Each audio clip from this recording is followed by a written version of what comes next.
Oh, hi. So, got me another crossbow today.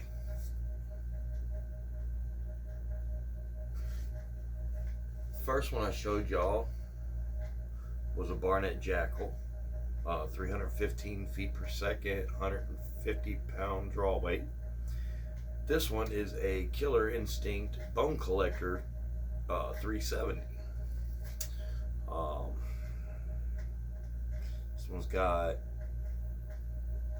180 or 185-pound draw weight. Don't quite remember.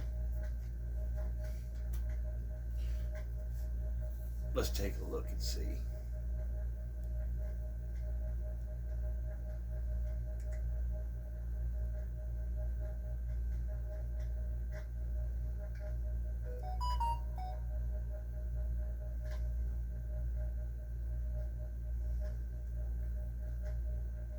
This is aggravating. There it is.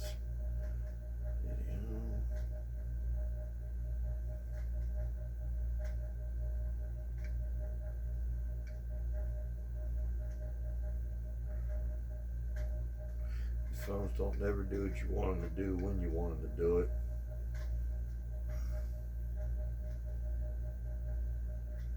£185 draw weight.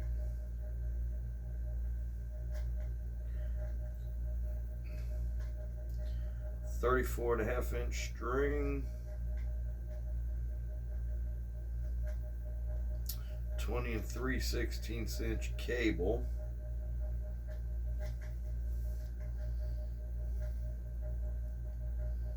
It's model 1100B. 370 feet per second plus. And it's got a serial number there.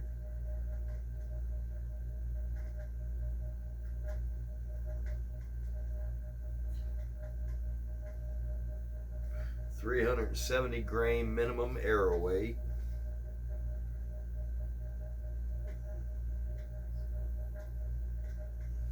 So yeah.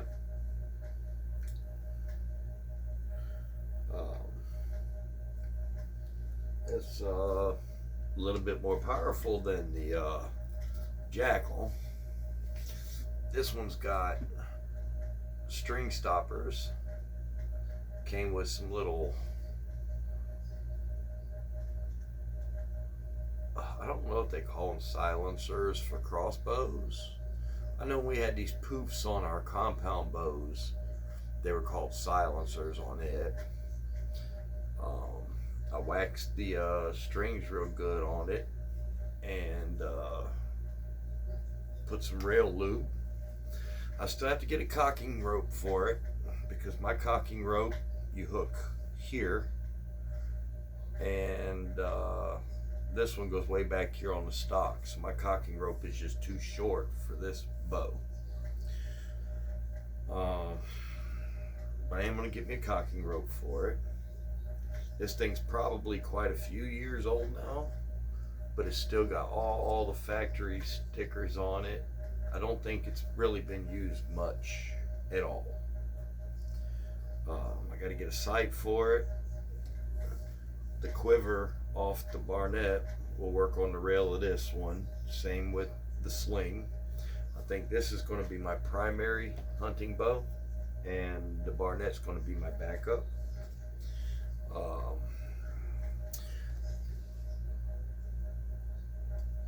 One of the things I learned with the barnett is you want to go through and make sure all the screws are tight, because if they're not, they'll shoot all over the place. Might even come apart on you while you're shooting. Who knows? You don't want that. I went through most of these ones on this already. What I'm noticing with crossbows, this bow and the barnett both, some of the bolts are metric Allen heads, and some of them are standard. So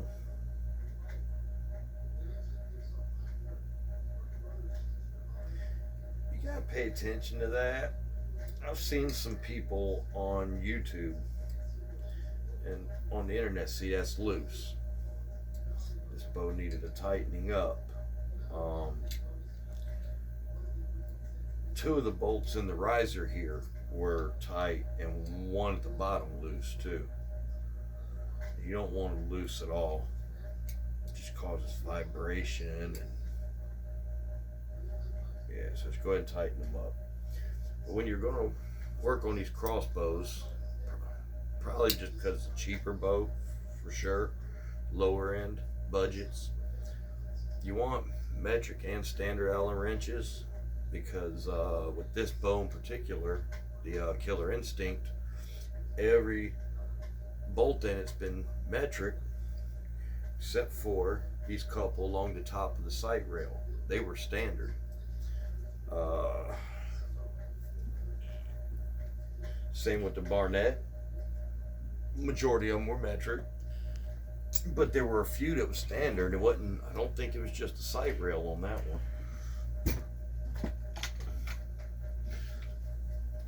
So one of the reasons this is going to be my primary hunting bow is because of the size of it. It's only a little bit lighter than the barnett.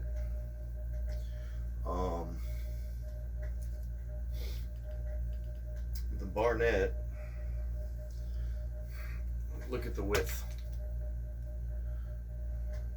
This Killer Instinct's just a lot narrower, and they make crossbows narrower than this Killer Instinct nowadays.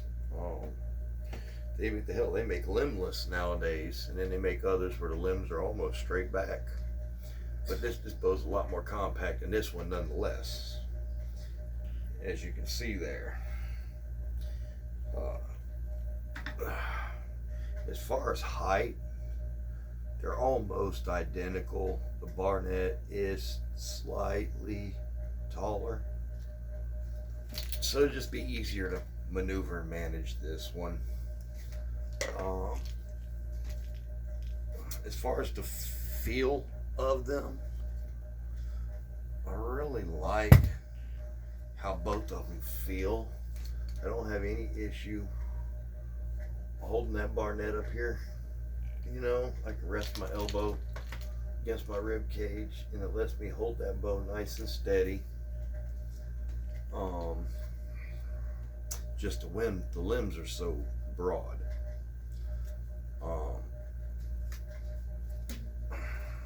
Quiver comes right off like that, nice and easy. All I gotta do is take this quiver mount off this rail, put it on that rail, and I can use this quiver on that bow or this bow. So I'm gonna save this bow, the barnett, as a backup.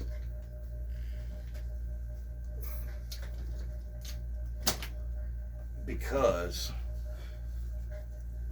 this guy's more powerful, slightly lighter, more compact. This will be much easier to use in the woods.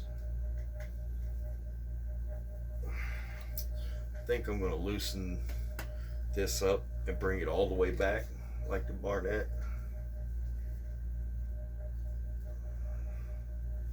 So that I can,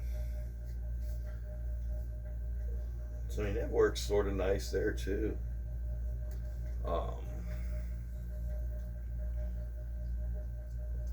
These are metric on this. I wanted something slightly faster, and while the jackal's fast,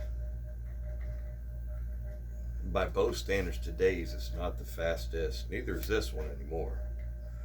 Both of these are slightly older, the jackal being older than this one for sure. But both of them are older bows now.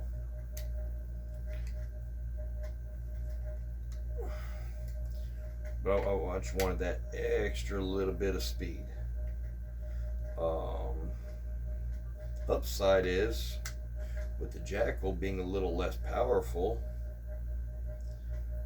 got more than enough to take game.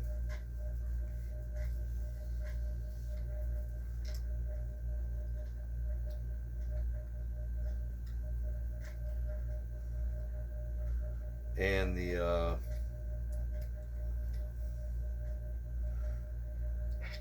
because it's a lighter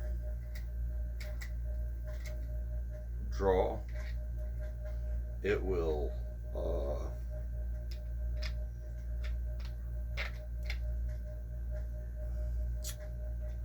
the strings will last longer on it.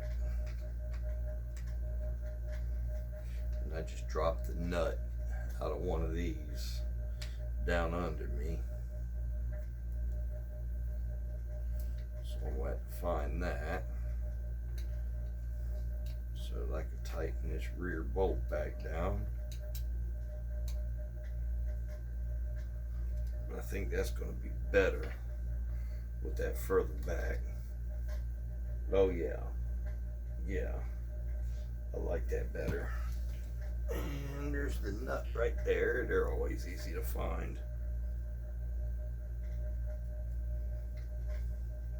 I was hoping to get to shoot this one today.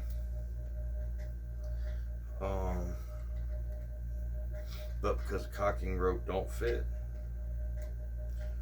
I can't shoot it today. I've seen two complaints about Killer Instinct crossbows. One is screw heads. When they're doing maintenance, they say the screw heads, the Allen heads, strip out real easy. Well, I can tell you folks right now, that's because you're using the wrong size Allen wrench. Sure, they're cheap bolts, cheap metal, made out of soft steel. So are air guns. Oh yeah, that's a good balance right there. That's where that wanted to be. Yes, sir.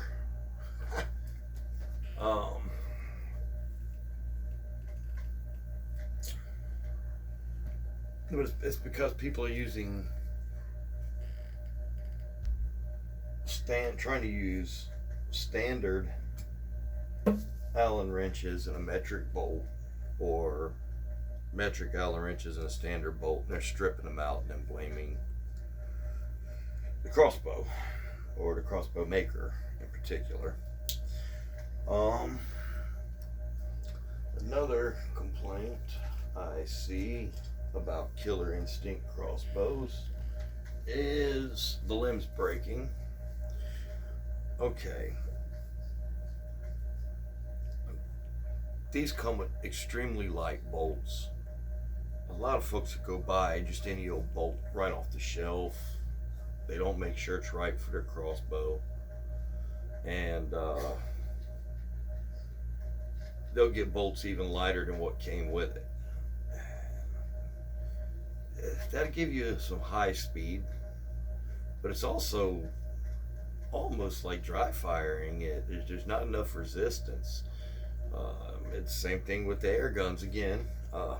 You use, especially the bigger ones, if you use too light of a pellet or too light of a slug, especially with the brake barrels, you might as well just be,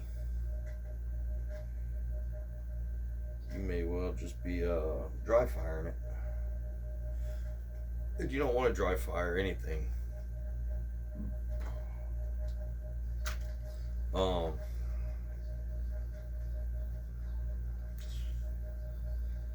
If you use heavier bolts and tips, sure, you shoot a little bit slower, but you'll actually produce a lot more energy because of the weight. It'll be more stable in flight, and the added resistance on the string will save the life of the limbs and cables and strings. I seen one other guy was complaining about it didn't get locked he went to cock his crossbow, and when he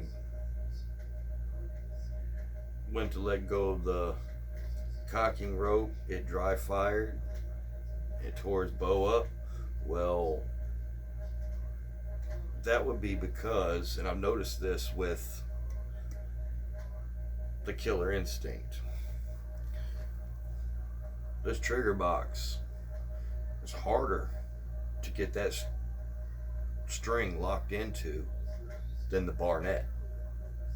Okay, the barnett's easy. You pull, it locks, you're ready to go. This guy, you gotta pull it pretty good. I'll show you what I mean here. I can't use my cocking rope for that.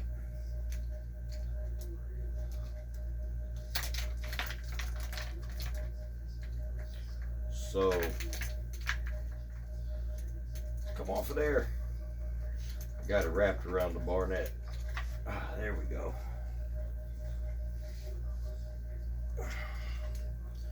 So,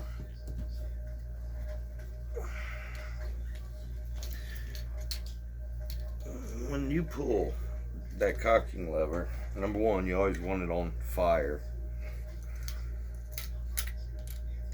If you don't pull that good to where it locks all the way,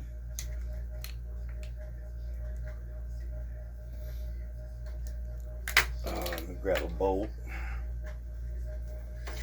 Did you hear that pop when I pulled that? That pop means that it locked all the way in. And it'd be good to go at that point. You gotta have a bolt in to get it off a safe.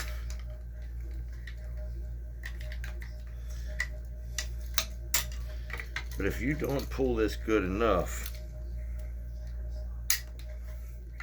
well, it ain't gonna do it now.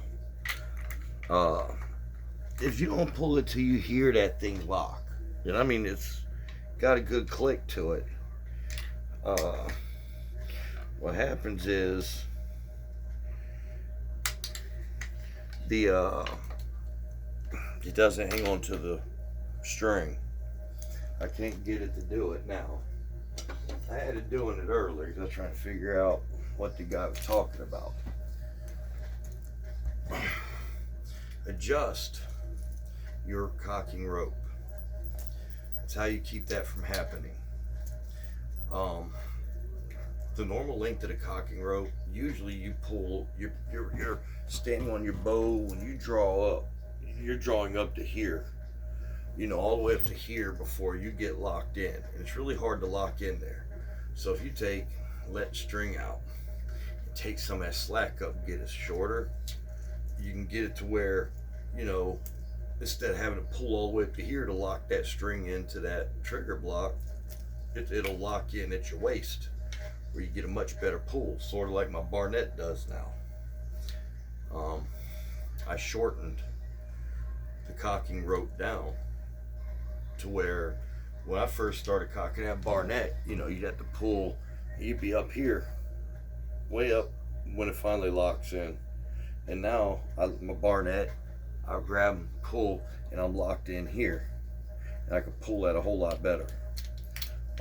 Lets me put more pressure on it, so I know I get that string locked all the way into the trigger block.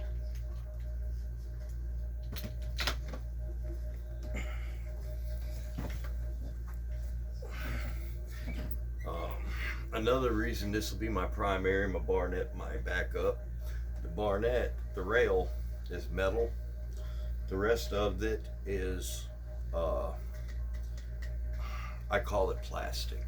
Everybody else wants to, it's weapon grade polymer. Okay, weapon grade polymer, plastic, same thing. Polymer is plastic. And then the rail is metal and screws down to the polymer with Allen head bolts. Well, this one, the rail and the body and all, is one piece polymer, so I don't have to worry about my bolt rail, my flight rail screws coming loose and letting that rail get wobbly or off center or anything. this is always going to shoot the same way every time. So that's another reason this one's going to become my primary, and that one's going to be my backup. I'm going to have them both restrung and cabled, hopefully before too long. Hopefully before either one of them breaks. Because it's just a good idea. I have no idea how old these cables are. I have no idea how old these strings are. I do know these are the factory strings and cables on this one. I know them are not on the barnett, but that barnett can be quite an old bow. That bow can be upwards of 15, almost 20 years old. And if they change the strings in the first year and ain't changed them again, that could be 14 to 19-year-old strings and cables on that. And while they're in good shape, I mean, I've shot it plenty of times now. While they're in good shape, visibly, you just don't take that chance. You can't get limbs for that anymore. I think you can still get limbs for this one, but you might not be able to. If you don't take that chance, because the strings break, pops the limbs, you're just screwed. Okay, another thing I like about this one over the barnett, this seems, when this trigger set and that trigger set, this seems like it's got a slightly lower trigger pull. That's got like 3.5 pounds. This trigger here, from me just playing with it here, locking that trigger and releasing it, you know, the trigger block and releasing it, this seems to release a little more crisp than the barnett does. And the grip, you've got a pistol style grip. It's got 1, 2, 3 finger pads here, okay, and they're rubber, and then the back's got the strip here that's rubber. And when it comes to the barnett, it's got the 3 here, but it's just all hard plastic. So both of them have the finger guards here and here to keep you from amputating your thumbs or fingers when you release the string. This one here also has the finger guards there and there, so that's a good thing to have. Both of them feel about the same as the other, shouldered, you know, comfortability wise. I think this one, I think the Killer Instinct, the trigger might be set a little closer to you. Yeah, the Killer Instinct's trigger set a little closer to you, which would be nice in closer quarters. You know, you don't want to have to reach out to it. It's just right there. So yeah, I really do like that barnett jackal. I think I'm gonna like this one just a little bit better. So yeah, thanks for watching. Don't forget, like, subscribe if you haven't, thumbs up, leave me a comment.